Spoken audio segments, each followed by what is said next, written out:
will change to red. All right, we are live. So welcome everyone to our last talk of the day.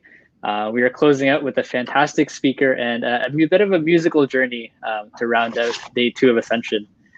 So I'd like to introduce Dr. Matt Russo. He's an astrophysicist and musician who teaches physics at the University of Toronto. He completed his PhD and postdoctoral research in theoretical astrophysics and is also a graduate of the University of Toronto's Jazz Guitar Performance Program. He's the director of System Sounds, a sci-art outreach project that converts astronomical data into music and sound. And their work has been featured in the New York Times, and they frequently collaborate with NASA to make astronomy more accessible to the visually impaired. Matt's TED Talk, which is titled, "What Does the Universe Sound Like? A Musical Tour," has been viewed over 1.7 million times. And without further ado, I'll introduce Dr. Matt Russo. Great. Thanks, Sean. Glad to be here. It's really exciting. Glad to wrap things up with hopefully a fun presentation. So as you said, I'm a musician and an astrophysicist. And for a while as in like a decade while I was doing my degrees, I was really conflicted about which path to take because I thought I had to pick one. And it turned out that in 2017, there was an amazing discovery that allowed me to combine my two passions. And I'm going to share some of what's happened since then and some of my latest work. So it's going to start with something very familiar, Neptune and Pluto.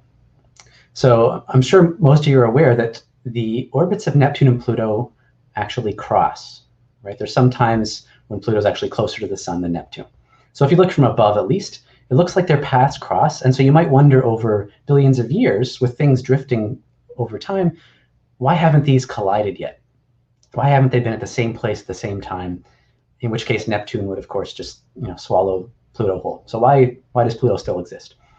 And there's a very interesting reason for that.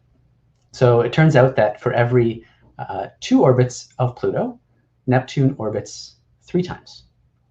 And so that means they're in a fixed repeating rhythm so that their conjunctions, whenever they pass each other, always happen when they're very far from those spots where their orbits could potentially cross. So you may have heard the term for this. This is called an orbital resonance. So it's not a coincidence. They have to kind of slide into this configuration. And in this case, it's a stable one. And so they just keep doing this dance. They're kind of reinforcing each other's orbit with the right tugs at the right times to keep this stable. So if you imagine playing a drum for every one of these orbits, you'd get a fixed repeating rhythm, right? And it'll sound kind of musical because of this simple pattern between their orbits. So we're going to listen to that. So it's an orbital resonance. We're going to listen to that, and then we're going to start speeding the rhythm up, and we'll listen to what happens. So this is 3 over 2, 3 Neptunes for every 2 Plutos.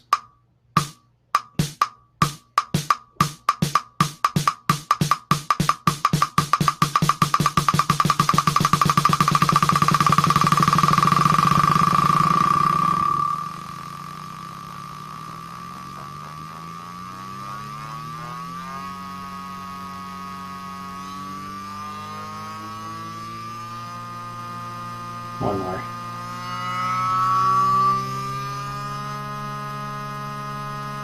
One more.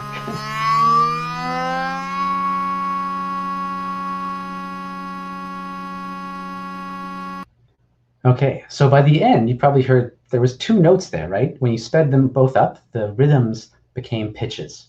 And so that's our first lesson, that rhythm and pitch are really the same thing at different speeds. If it happens slower than 20 times per second, 20 hertz, your brain processes it at a rhythm because it can hear the different attacks. But beyond that, different machinery kicks in and you can hear it as a pitch, which is actually much more sensitive to changes in frequency. And so we sped up the rhythms, we got 2 pitches, and those actually worked pretty well together, right? If you're a musician, that you might have recognized that as a perfect fifth. That's the octave between them, or the interval between them. And they're consonant, right? So that's kind of interesting. And there's a reason for that too. So imagine you have these cello strings, so a giant cello string on the far left. And if you bow it, it's going to vibrate back and forth with a certain frequency. And that'll produce a certain very low note.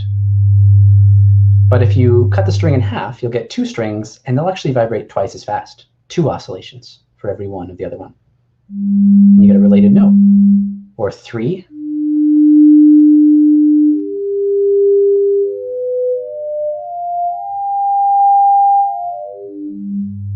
So this is called the harmonic series, and what we just heard is that musical harmony has to do with simple ratios between frequencies.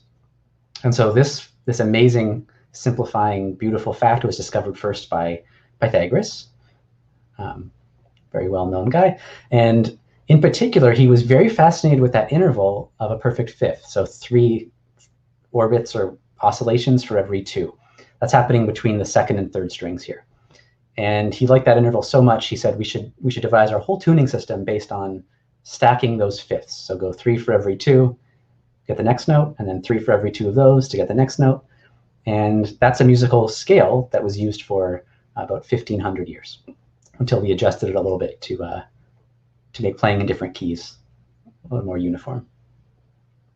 Okay, so given all that, here's the amazing discovery that really changed my life. This was in February of 2017. Astronomers discovered the TRAPPIST-1 system. So just a quick recap, you probably know some of the basics. So this system has 7 Earth-sized planets, which got everyone excited, and they're all orbiting a nearby red dwarf star. 3 of them are in called habitable zone, which means they could pour liquid water on their surface. And it's this amazing test case for what could happen to Earth-sized planets with different temperatures in this strange system. And there was some news recently about the prospects for water on it. It got a little more pessimistic because they found they all have the same density, which kind of rules out the outer 4 being having very deep oceans, but it's left to be seen. But it's a really close system, so we can get a lot of data about this. We actually know more about this system than any other solar system other than our own. So one thing you have to know about TRAPPIST-1 is the size of the orbits. So here in yellow are the orbits of the inner terrestrial planets in our solar system. And that little blue dot in the middle, that is the orbits of all 7 TRAPPIST-1 planets. So they're huddled together really, really close around a really small star. The star, in fact, is just a bit bigger than Jupiter. And so the size of this whole solar system is like a slightly larger Jupiter and Moon system. So miniature system, but they all have about Earth's mass. So that's a lot of mass in a small space. So the reason I got excited about this system when it was discovered is that this system is a resonant chain. So it's like the pattern we saw with Neptune and Pluto, but it gets way more interesting. For every 2 orbits of the outer planet, the next one does 3, and then 4, 6, 9, 15, and 24.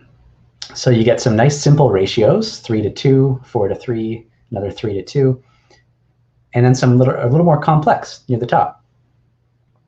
And so I realized that if we speed up this music, speed up the orbits enough, we could associate them with musical pitches. And I'm not the first one to realize that, of course. This idea is over 2,000 years old. But it turns out in this system, it turns into something really beautiful. And I think it's a really human harmony. It's something you can play easily on a piano. I can play it on a guitar. It actually fits almost perfectly in the range of the guitar. So here's the harmony of TRAPPIST-1. The actual system's in the key of E. I drew it in C here just to make it easier to see. But here's what the harmony of the system sounds like.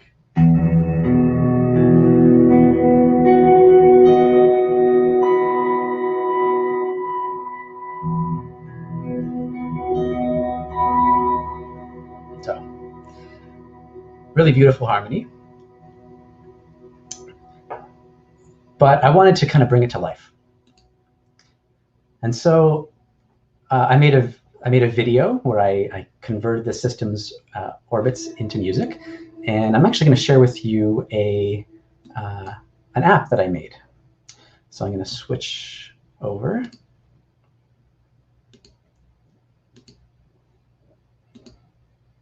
So this is on my website, which is called System Sounds. Oh, I'm not sure if I shared audio on this. I'll do it one more time. It's important.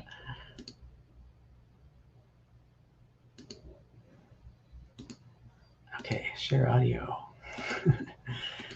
So this is an app on my website where you can make your own music with the TRAPPIST-1 system. So we're actually going to do two things at once. We're going to hear the rhythm and the harmony of the system at the same time. And the way to do that is for every orbit, instead of playing a drum, you play a note. And then the pitches of the note are determined by the relative harmony of the planets. So here's what that would sound like.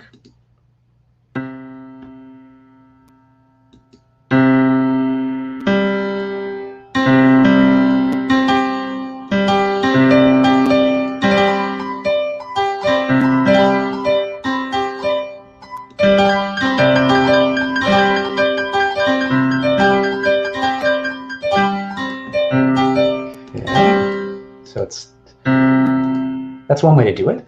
Another thing you can do is to listen to those conjunctions. That's like turning their gravitational interactions into sound.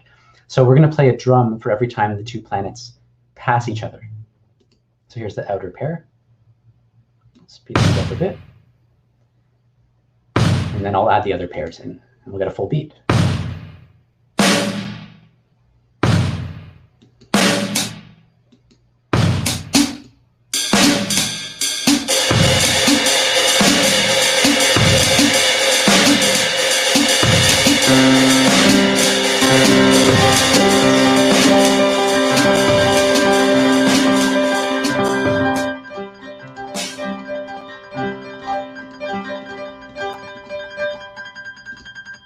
Okay, so I had a lot of fun with that. You can do the same. It'll actually be different every time because the ratios are not perfect integer ratios, which means that it's never exactly repeating. So it'll always be different every time you play the app or listen to the system. Okay, so I had fun with that. I thought it was pretty interesting and cool, and I was using it as an outreach tool because I was making a presentation for grade 5 students at the time. That's what kind of started this whole thing. But it turns out it goes deeper than that because it actually helps solve a mystery. And that's that when they first discovered this system, the astronomers who found out their orbits, their orbital periods, they ran a simulation.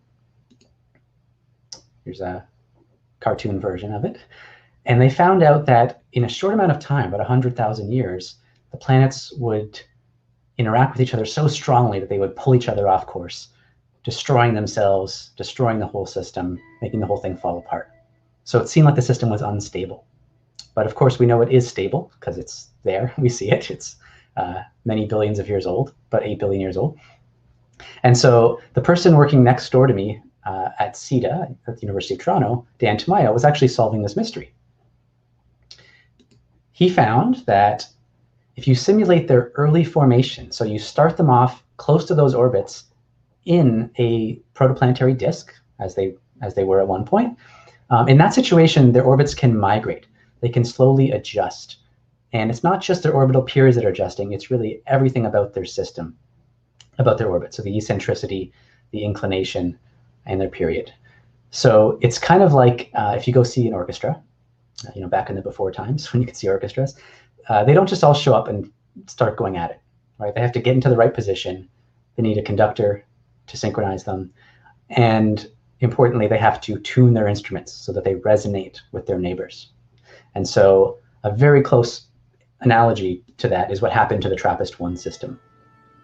While it was in the gas disk, the orbits can slowly adjust, and in this case, they adjusted into this very stable configuration.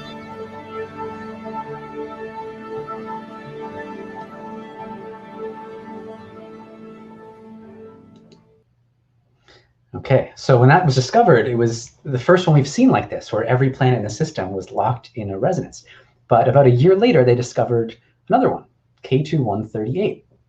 And I call this the Pythagorean dream because the notes have drifted a little bit. You can see the headline says a near resonant chain, which means they were in resonance before, but they've drifted since then. And that does tend to happen with these systems. TRAPPIST-1 has also drifted a little bit. It's due to tidal forces over billions of years. But back when the system was new, these 5 planets here were all tuned in perfect fifths, every single one of them. 3 to 2, 3 to 2, 3 to 2, 3 to 2. So that's Pythagoras' favorite interval. So I rate this system, I give it 4 Pythagorai out of an unlimited number. And so that sounds really cool, nice and peaceful.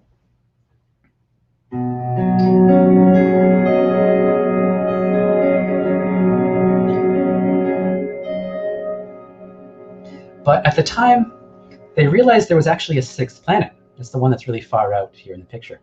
And they couldn't nail down its period because they only saw one transit of it.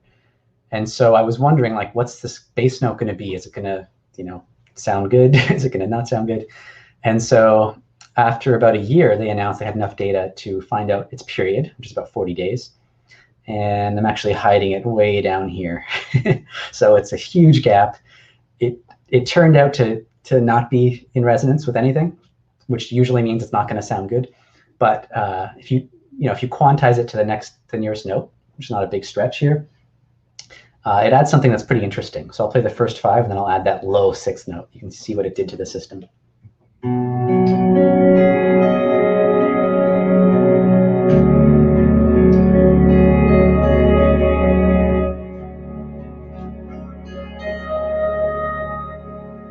So pretty interesting. The dream kind of got a little darker. And so that was 2018 they discovered it. 2019 they had the update. And at the same time as that update came out, another system was announced, K2-187. These are all, of course, found with the Kepler telescope, K2. And this one's really cool. You can see the pattern, the orbital resonance ratios here, and they're not simple. They're not 3 to 2 or 4 to 3. They're 15 to 8 and 5 to 2, 15 to 4. So that's telling you it's not going to be as harmonious and consonant as the other one. So here's what this one sounds like.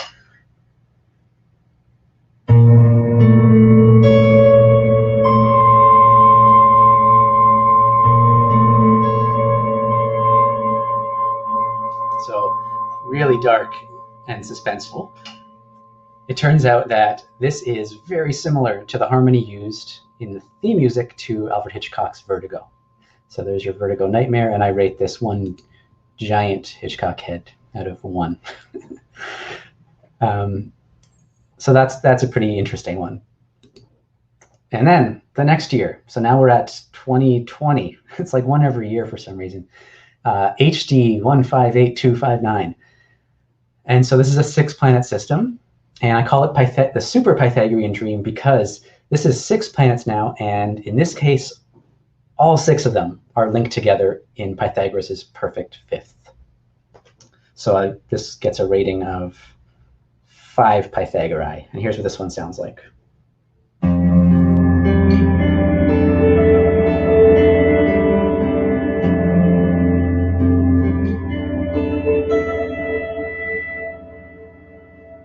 So really pleasing and consonant. And it doesn't end there because this is 2021, and I said they happen every year for some reason. So in 2021, just a few weeks ago, they announced a new one, TOI-178. And this is 6 planets. The outer 5 are locked in resonances. And there's no simple pattern there. It's a little odd. So the first one's actually a perfect fourth, which is the inverse of a perfect fifth, and then a perfect fifth, and then an octave, which is like 12 perfect fifths, no, 2 perfect, so it's a fourth, 2 fifths, and then 12 Pythagorai, because that's how you get back again to an octave, kind of. I'm stretching it a little to make this rating system work. So this is kind of interesting harmony. And then that inner planet is not in resonance, but it's kind of close to one, and that adds a really interesting kind of sweet note. So I'm going to play this, and I'm going to have a bit of fun with it, and then we'll come back for some more stuff. So here's the harmony of TOI-178.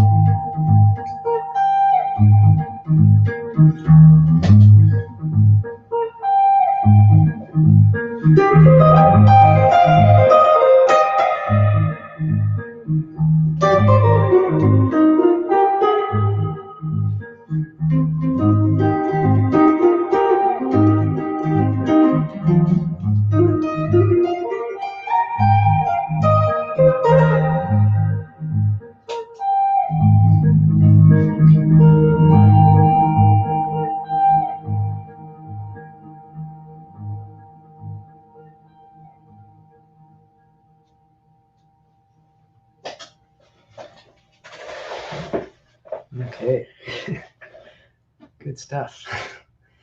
So this is kind of like my favorite example of sonification, when you take the rhythms and harmony of a system that are already there and you make them audible, right? So it's kind of like if you had this solar system in your hand, you know, it's in air, it's really small, so that they could be moving, you know, hundreds of times a second, orbiting hundreds of times a second. These are the actual pitches you would hear. But there's a lot more to sonification, a lot more we can do with converting data into sound. So here's one from last week. So you're probably aware there's a microphone on Perseverance, which just landed on Mars. And so it's not a sonification, it's a real sound. There's a real microphone picking up the Martian wind. And so here's the recording of that.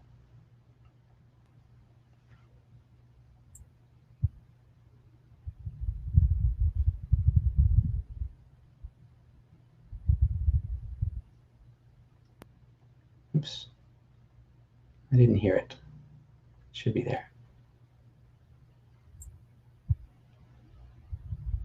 Okay, well, it's not so important to this. I'm not sure why that's not coming through, but it's like a windy sound, right? And so my point here is just that there's a real sound. The time series is shown here, so it's amplitude over time. And you're probably familiar with converting signals like that into images, right? On the bottom is a spectrogram showing over time which frequencies are present and the amount of each frequency. So it's kind of like we got a picture out of a sound. And so since astronomy is, you know, it's well known for its amazing imagery, why don't we do the opposite? Let's take an actual image and do the exact same thing in reverse and hear what it sounds like. So I did that with this image. This is of a galaxy cluster taken by Hubble. And so it's a reverse spectrogram. It's going to scan from left to right. And the light near the bottom is heard as low notes. The light near the top is heard as higher notes. And the brightness is converted to volume.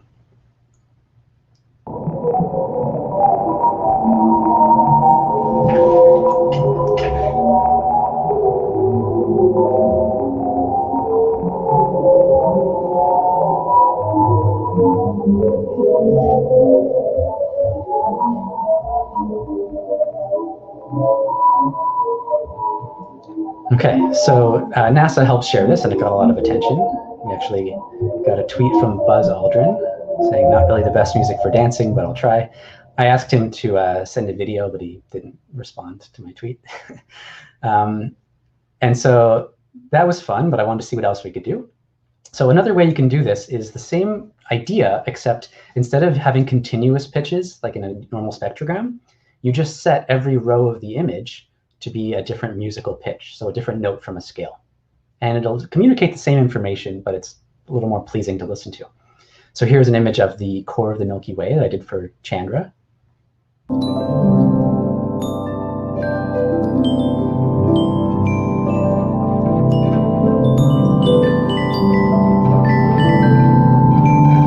has 3 different wavelengths mapped to different instruments.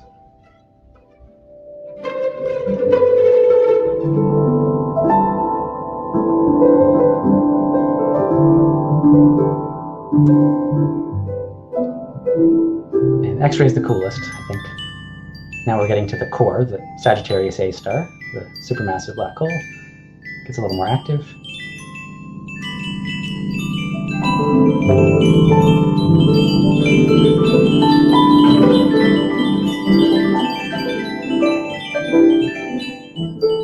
And this got a lot of attention too. People really enjoyed this. And so we even got a tweet from another Apollo 11 astronaut, Michael Collins, who said it was unexpectedly fragile and delicate. So there's endless ways you can do this, right? So here's a completely different way. This is actually footage from Hubble and Chandra of the supernova 1987 remnant. So there's a ring of dust and gas that was ejected from the star before it exploded. And then it exploded, and then many years later, the shock wave from the explosion passed by this ring, and it started glowing really brightly. And so in this case, I'm going to follow around the ring, and instead of converting the position to pitch, I'm going to convert the brightness under that cursor to pitch. So it's another way to do it. It makes it easier to hear the differences in brightness.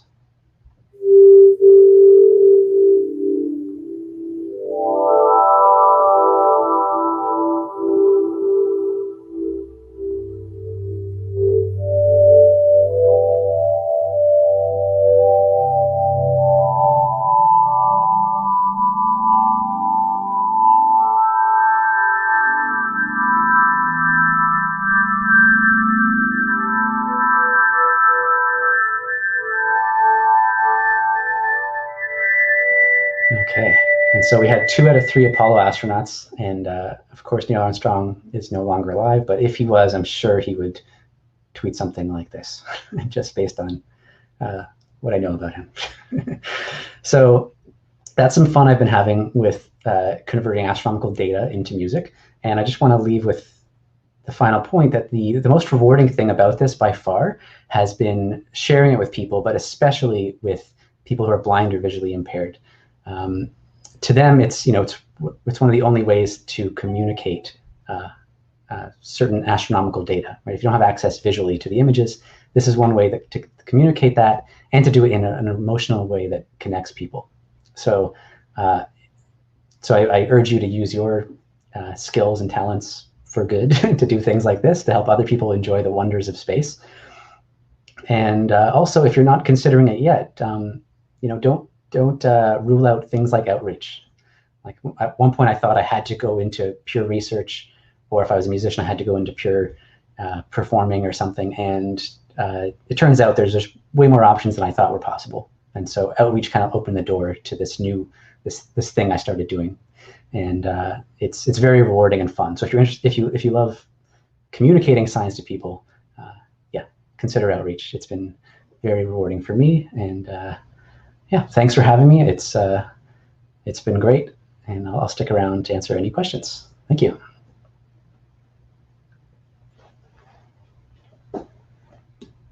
Yeah, that was incredible. I think one of the comments I saw on the side, which I'd like to echo, is do you have a Spotify playlist? I did put a few of my songs up on Spotify, if you call them songs, sonifications. But you can find everything at System Sounds. So system-sounds.com. That's where all my videos are posted with music. Perfect. We have a couple minutes before we move to closing. So if anyone has any lingering questions, just toss them into chat, and we can get Matt to get us an answer.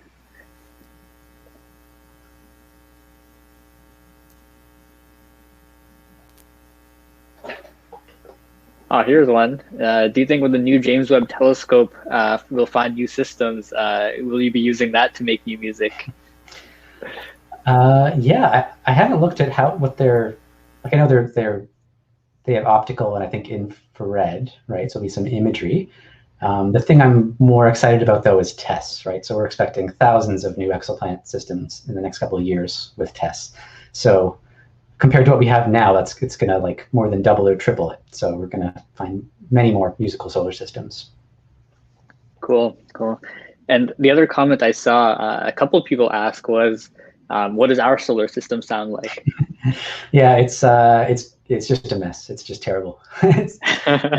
So our planets, there's two reasons for that. One is that they're very far apart compared to things like TRAPPIST, and so they didn't have to tune to each other to be stable. So it's like 8 musicians playing different songs in different times, so it's not consonant. And also there's a very huge range from Neptune to Mercury, right? A huge frequency range. It's actually like almost the lowest note we can hear to almost the highest. And so it's really just not pleasing if you play it with a piano sound, for instance. But if you focus in on just the inner or just the outer solar system, it's not bad. They're kind of, a few of them are kind of near resonance, but yeah, so that kind of highlights how you have a bit of control, right? You can make a solar system sound terrible in some cases, or less terrible if you make the right choices. Awesome. I think that's all the time we have for today. So we'll wrap this up. But thank you so much for coming in and helping us close out day 2. It was actually incredible to listen to. So yeah, thank you again. Thank you. Yeah, thanks so much, Matt. And yeah, for everybody else, so this kind of concludes our planned quote unquote session. So now we're going to be moving on to the closings for the day. And to kick us off, we actually have a representative from one of our sponsors who will be in actually a very similar note, I think, talking to us a little bit about some new ways that we can use technology and especially the internet to really bring together the space sector. So the sponsor is Supercluster, and they are, I guess I'll just read the summary. So Supercluster tells the stories of spacecraft, astronauts, and space exploration. And so they create things like film, animation, photography, illustrations, podcasts, and various interactive experiences, as well as data visualization to kind of tell the story of what's happening in the space industry. So I won't take up too much of your time. I'm sure you can introduce it much better, but yeah, please give it up for Jamie Carriero. We're very thankful to have you here and very thankful for your support of making this conference happen. Thank you so much. Can you hear me okay and see me okay? All the bells and whistles are working. Okay, great. Yep. So yeah, we're really happy to be part of this conference and to help support it. And I want to echo everybody's appreciation of that presentation by Matt Russo that we all just listened to. That was really wonderful. And one of the things he said at the end, I think, does make this a really good segue, and that's about outreach, because Supercluster is a company that's closely related to the space industry, but we don't launch anything to space. We're not astronauts, but we're dedicated entirely to telling the story of space, and in particular, finding those human stories that make it relatable to people and to make the story itself understandable so that people can follow it and be space fans. So I'm going to do a little screen share here to carry you through a little bit more of what we do. Hopefully you can see this. Let's see. Just to confirm, it looks good from my end. Okay, great. So yeah, this presentation in particular is going to be about a new app, or really a new feature for our app for space fans that we've just recently launched. And I think that given the short time, I'll skip what we usually show an intro video here that describes what it is that we do. But given that we had that wonderful intro, I'll skip past that and just go right into one of the main features that we think about. Our mission is to make it easier, more fun, and more exciting to be a space fan. The reason we started this company was we were all space fans, and it was getting too difficult to find out the details. It was too difficult to find out how to live stream a launch, or when and where you're going to be able to see a launch, or who was going to be going to space. And so we wanted there to be one central place that you could go to, almost fulfilling the role that ESPN plays for sports, except do that for space travel and space exploration, to have all the stats, all the stories, and to tell that story in a way that's easy to follow. So to accomplish that mission, we need to give people the right tools. It's not just about telling people stories, it's about giving people places to go to find information and to digest it easily.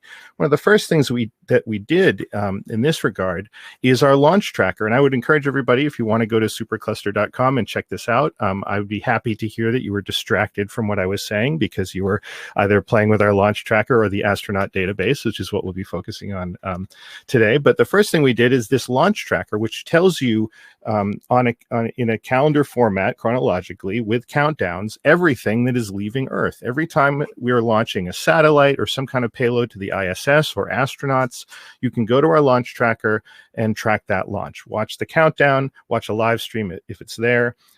In days when it was a little easier to travel around, we could also provide a map for you of places to view the launch if the launch site is accessible by the public. But that launch tracker was for spaceships. And as I said, we like to tell the human story. That's important. So we wanted to think about space travelers in addition to spaceships. And that's why we created the astronaut database. And this is something that we've launched about 6 months ago, and it has been continuously improved over time by our own efforts, but also by the community. And what it is the first complete, easy to navigate library of every human being, animal, and robot that has ever flown in space. And this was another one of those situations where we wanted this to exist and realized that it didn't. Not even Wikipedia had a comprehensive record of this kind of stuff. So the first thing that we had to do in order to create this, of course, was the research. And I think it's fun to just very briefly touch on that. This is a screenshot of one of the spreadsheets that we had to create in order to track all this stuff. It just went on and on. I will quickly run through the problems that you face when trying to put something together like this. There's incomplete info, of course, which I already mentioned. There's mismatched precision, like maybe one astronaut has their time in space listed down to the minute, another has it listed down to the second. You have to figure that out. There's spelling weirdness, because of course, space travel being a global pursuit, you're going to interact with many different cultures who don't use the same alphabets, who don't use the same phonemes in their pronunciation. So you certainly have translation issues as well in trying to make all this data come together into one comprehensive database. But this was something that we very happily dove into, and we learned all kinds of wonderful stories along the way. And the end result is the astronaut database, which I'll show you a screenshot of here. There are two main views. There's the card view, which we're viewing now, and the list view. But the card view is kind of like the baseball cards for astronauts, where you get a portrait of every single astronaut, and then the key statistics that we think boil down their career. And obviously, we don't want to say that the story is this simple, but we knew that there had to be some kind of top-level comparison that we could make as a way in. And of course, if you click through the astronaut card, you get a much more in-depth description of who that astronaut is. But those 4 pieces of information are the number of missions, the number of days in space, the number of spacewalks, and the amount of time spacewalking, just as some sort of fun key stats that you could compare. And given that we wanted to tell the story in the most complete way possible, of course, we also included animals. So here's just a quick glimpse of some of the wonderful space dogs who led the way for humans. In the Soviet Union at the time, they were called dogmonauts, which is one of the things that I learned while researching this that we thought was really wonderful. And then I think at this point, what I'd like to do is switch over and try and screen share the live website for just a moment. Let me see if I can click the right things here to show you where I think it gets the most interesting. Can everybody see that browser window? Hopefully. So if you go to our website and you click the astronauts tab and you load all those astronauts and you click over to the list view, that's where you can start to sort and filter the astronauts in a way that reveals certain facts about them. Like, let's say I wanted to know, well, who's the spacewalk champion of all of spaceflight? Well, I could click on spacewalks to sort those, and I see, okay, it's Anatoly Solovyev, and I can learn about him. And that's that alone is already something interesting. You see that one person has, if you look at these, that's 16, and the next closest spacewalker only has 10. So you start to see, okay, there's a certain outlier here. We also wanted to make this something where you can move through the data in interesting ways. So you see that once you're on an astronaut's page, you can see the missions that they were on and also who their crewmates were. So you start to develop an idea of the connections between these astronauts. So I could say, okay, well, here's Solovyev. He was on this mission. I wonder about this guy, Michel Tognini, and you can see the nations that they're from. This is a French astronaut. It goes on. And we also include of course, the creatures. If you expand this menu, you can make all kinds of selections about what it is you want to view. For instance, if you pick dogs, cats, and bats, you'll see all of the animals in that category. You can see what flights they were on and all those kinds of wonderful stories. I think I'm probably getting close to my time here, but I guess the long and short of it is our goal is, as we said, to tell the story of space exploration. And part of that is building these utilities that let you dive into that story from a data perspective, but not to just present that data in a big list to just show you everything, but to give you ways to see the relations between it that reveal the stories of space exploration. We also have had a little bit of fun with this because we have a category called robots and mannequins. Shortly after we launched, The Mandalorian was becoming a big hit. So people wanted us to add Baby Yoda to the astronaut database, which we ended up doing, because on the Crew 1 flight from SpaceX, they had brought a little Yoda toy, and that was their way of knowing. They call it a zero gravity indicator. It was just some mass, some object that when they hit 0G would not be strapped down, because of course everybody else is strapped in. Nothing is going to float freely. They bring some little token to float freely. In this case, it was Baby Yoda. So we added him in there, and then later updated it. Spoiler alert, that when they revealed that this was his name in the show, to Grogu. So there's been a couple fun things like that. Also, we have a few honorary astronauts in here in the animal category. For instance, there was this bat, which in Florida, this is a close-up crop from a photo, which down in Florida had clung to the side of a rocket while it was launching. And no doubt it perished before it reached space, but we thought, because that little bat had a dream and clung to the side of the spaceship, that we would include it in an honorary form. So yeah, that's kind of the quick version of the astronaut database. I would encourage you all to take a look at it, to poke around. And also, it's important to stress that this has been a really good back and forth with our community to find any errors or omissions in the astronaut database, to help us figure out some of those cultural things, like, if you had a connection to one of these people, you might know the preferred spelling of their name, or you might know, what nation they associate with most directly, things like that. So we encourage you to do that. And then in general, to talk about the idea of outreach, to echo something that Matt Russo said. The world really needs people to be able to communicate the sciences broadly, outside of just the world of science. And it's not going to always be true that the same people who can make a breakthrough in a certain field are going to be able to explain that breakthrough most clearly to the world. And so even if you don't see yourself as someone who necessarily will be doing all the calculus and electromagnetic physics and things and aeronautics and astronautics, there's a lot of things that the science world needs in order to interact properly with the broader world and to show those benefits to everybody. So am I out of time, or do I have another minute? Because I'd also be happy to answer any questions that anybody had about Supercluster or about the astronaut database itself. Yeah, I think if people have some questions, please send those in the chat, and I think it'll be okay if you could answer them.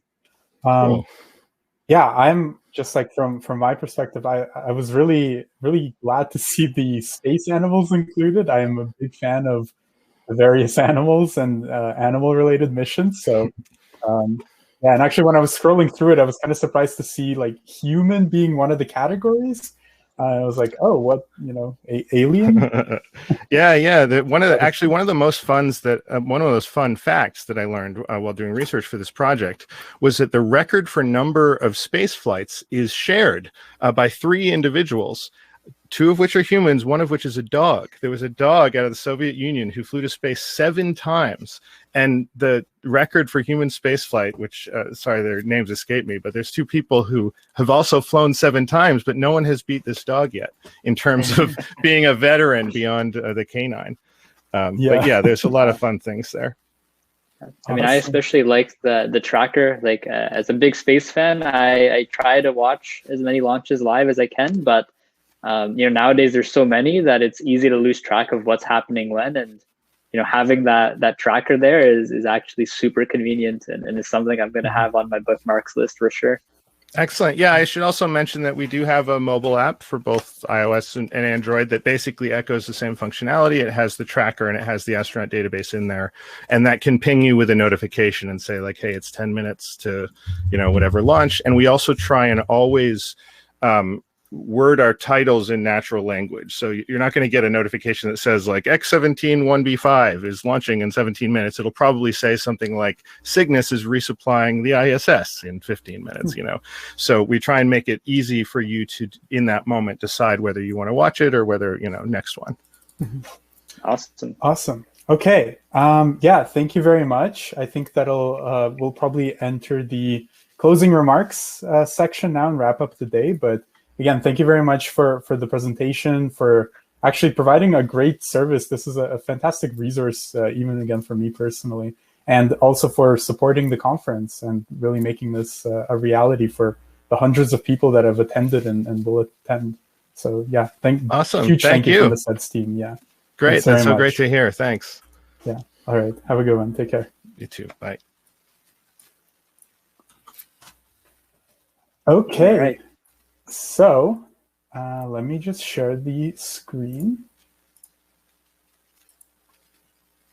Perfect. Hopefully everybody can see. Yeah, perfect. So yes, for all of you who are still here and have lasted through this this long day filled with tons of presentations and speakers and panels, well, here's the closing remarks of the day, just to wrap up everything we saw and everything that's coming tomorrow. So we can go to the next slide here.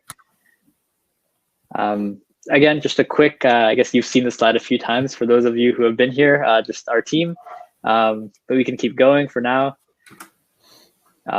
So yes, okay, Ascension at a glance. So today we had a pretty long day with our entrepreneurship panel, 3-minute thesis, our speaker sessions began, and we had the expo showcase. And tomorrow is just as busy. So we will start off with another MOU announcement with the International Space University, represented by Nassim Beauvais, and we'll have a little bit of information on that on the next slide. We also have our Y-Space competition, which you will also hear about. Oh, you can go back for a second. Yeah, my bad. Yeah, we'll also talk about Y-Space later. Also tomorrow will be our professional development and science communication workshop by Dr. Prashadi Patel. I also want to mention that we have another 2 panels on EDI and another on titled Off the Record, which is where professionals of the industry will, I guess, tell it how it is, tell you how the industry is and answer your questions of what it's like and their experiences. And lastly, we'll have a closing keynote to kind of close off the day and close off Ascension 2021. So yeah, again, just a brief overview of our opening keynote tomorrow, which is Nassim, who is the head of admissions and alumni affairs at the International Space University. He'll have a lot of interesting topics to cover, and he'll address the MOU again with SEDS-Canada. So something to definitely put on your calendar. Next slide. Great. Yeah. So one other thing that we'll have tomorrow, which we're very excited about, is our Y-Space e-competition or Y-Space. So yeah, this is for those of you who may not be aware, this is a competition for young space entrepreneurs. So where young space entrepreneurs get to pitch their idea to first, a preliminary team. And then tomorrow we'll actually get to see these top 6 finalists pitch their solutions for an actual product or space service to real experts in the field to be kind of judged. So we're very excited about that. There should be some really exciting student participation and some really exciting ideas for potential future products. So we'll also have a talk by Daniel Schulten from the MDA, which as a big thank you to MDA, to SATCAN, and to Mosaic for sponsoring the Y-Space E event specifically. And to just wrap it up, as we kind of always start and wrap it up with, I just want to say another huge thank you to all of our sponsors for really making this day. We've had hundreds of attendees, we've had tens of different panelists and speakers, and it's just been such a phenomenal event. I've enjoyed it, at least personally, a lot. And yeah, just a huge thank you to the University of Toronto Institute for Aerospace Studies for being our gold sponsor, as well as to our 2 silver sponsors, GHGSat and Supercluster. And we just got the chance to hear from Supercluster about their phenomenal astronaut database. So definitely check that out if you haven't yet. Great. So that wraps it up for the day. It's been a long day. I hope you've enjoyed your time here. We do have another after hours activity kind of going along with some of the other quarantine favorites. We're going to be playing some Among Us. So if that's something you're interested in, again, this will provide you with a chance to do it in a much more laid back fashion.